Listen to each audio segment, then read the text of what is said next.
Okay. This is my first video since moving. I just moved yesterday, and I'm still actually unpacking. Servo's out, and I am hurting in my head, shoulders, forearms, calves, and feet, but otherwise I'm okay. I'm fairly moved in. I got my cable up, so everything's cool. But I wasn't too busy to buy some comics and read them, and do a video reviewing them, so here I am. And I'll stop pointing at you. The first issue is Gotham City Sirens, #1, from Paul Dini and Gullum March. And it's I think the last two Batman Reborn books have come out. And let's see, this one centers on Catwoman, Poison Ivy, and Harley Quinn. Catwoman seems to be a little worse for wear. I mean, the DC Universe has kicked her ass a lot. Her heart got removed. I think she's also had some other injuries. She's not been doing well. It's been one bad luck story after another. She barely gets by fighting this guy named Bone Blaster, who is like a third-string, Rob Liefeld character, really. I mean, all he's missing is, pouches. Let's see, she's saved by Poison Ivy. And she decides, maybe we're not too bad of a team. So she suggests that maybe the three of them, her, Harley Quinn, and herself, should get together as a team. Which, I don't know how well this is going to work, because Catwoman is basically, yeah, she's a thief, but she's kind of an adventurer, thief, hero character. She's basically a good person.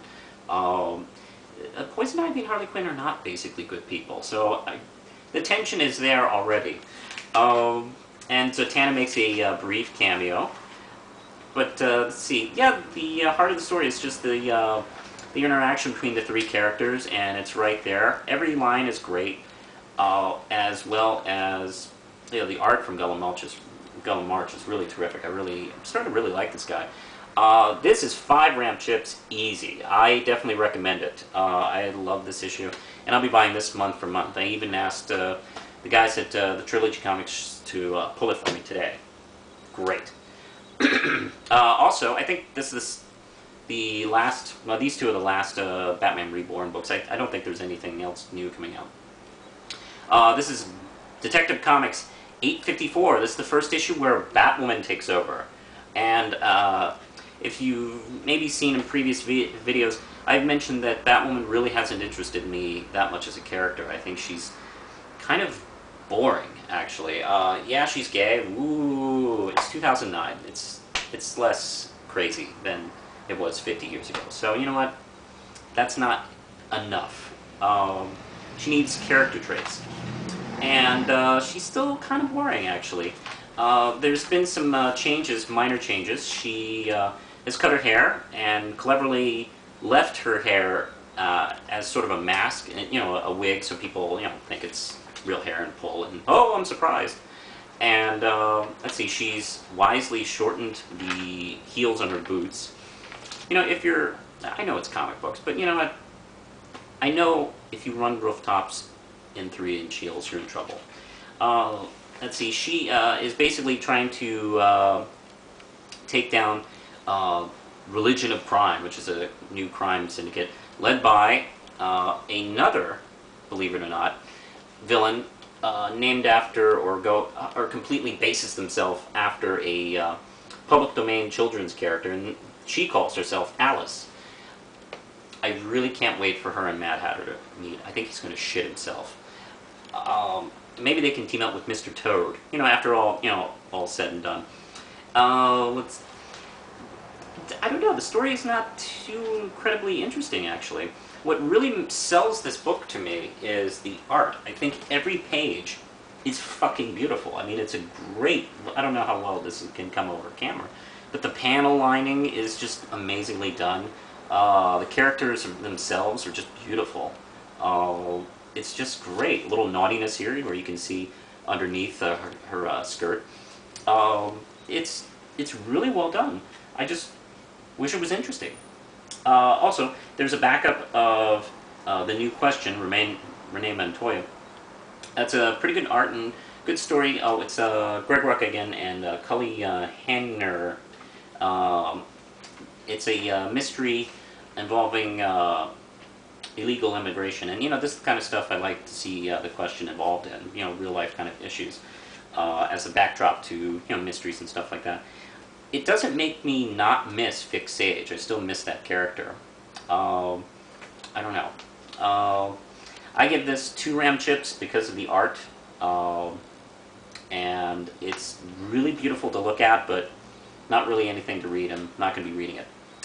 Okay, now what I do read month to month is number 12 of Madame Xanadu, Matt Wagner and Michael Kaluta.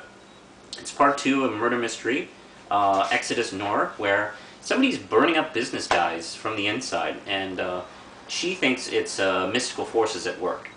And every page is also fantastic. Michael Kaluta just is doing some great work, and some pages even kind of remind me a little bit of old 40s kind of art, maybe like you'd see in wine ads and stuff like that. Also, Diane Belmont from Sandman Mystery Theater appears in this issue, and I really missed her, and it's really nice to see her. She just pops up in the middle of a scene. And I think we'll probably be seeing more of her and her boyfriend, Wesley Dodds, the original Sandman. If you haven't really seen any of the original Sandman Mystery Theater, you should check it out. That's a great series. And so is this. This is 5 round chips. The Spirit, which is a book I have not been reading in a while because it started to suck after Darwin Cook left. He was doing a great work on sort of updating but keeping the spirit of the Spirit alive in the character. And then when he left, God, it turned into Happy Meal comics. It was so safe and boring. And unfortunately, Michael Oman, who normally does Powers, he's been given an issue, but I think it's just 1 issue. He's not going to come back. He's just doing a one-shot, which kind of sucks, because this is terrific. It's sort of a play on, let's see which yeah, it's sort of a play on the Yojimbo film, where he's trying to unite 2 warring factions, a Yakuza and a Triad crime families. He's trying to make them peaceful again. God, what a great issue. This is issue 30. This is 5 RAM chips, too. Meanwhile, over in the Marvel Universe, Ed Brubaker and Michael Lark are doing the Return of the King. Let's see. Daredevil's kind of like trying to catch himself. He's been, going, well, Daredevil, he's got his problems, and, they haven't changed. But it looks like there's going some double cross here in the big plan to fight Lady Bullseye. So it's build up. Next issue is the big conclusion. Also, New Avengers. I gotta make this quick. Brian Michael Bendis and Billy Tan conclude. Brother Voodoo is the new Doctor Strange. What the fuck? How did this happen? Okay, well, it's your story. Brother Voodoo is the new Doctor Strange. By the way, Wolverine is in the background. I don't know why he's even here. But pretty good issue overall, generally. I'd say this is 3 RAM chips. Not too bad. I gotta go.